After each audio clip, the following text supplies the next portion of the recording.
Hello everyone, बहुत दिन पर आज मिनी ब्लॉग टी स्टार्ट करूछु लाया और मु चलतु देखा आज दिन में सब कौन कौन होता। आज लंच रे इच्छा होता समस्त पखाड़ खायापी। काली राति मो सान भौणी सीतु आसिक पहुंची से आम समस्ते बसी जाइलु पखाड़ खायापी। पखाड़ा हम ता सांगरे आलू भर्ता बड़ी चूरा शाग भजा बा केमिति न हम तो मस्त वाला गोटे पखाड़ खाई सारा पर किसी समय रेस्ट नहीं जाइलु।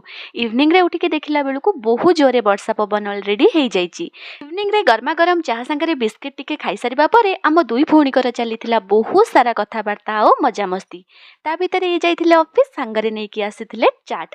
ए चाटटा मोर बहुत ही फेवरेट। टेस्टी वाला चाट देखि सारिबा परे मो मनटा बहुत ही खुशी थिला। समस्तिको पई समान भागरे बाढ़ी सारिबा परे आमे दुई भौणी बसी जाइथिलु खाइबा पई। तो टेस्टी वाला गोटे चाट खाई कि डिनर को कंप्लीट करिथिलु। आज रो मिनी ब्लॉग टी पर्यंत देखाबा पुणी गोटे नेक्स्ट मिनी ब्लॉग रे। से पर्यंत जो माने भी मो चैनल रे नुआ अछंती do like share and subscribe. रहिली बाय बाय, जय जगन्नाथ, गुड नाइट।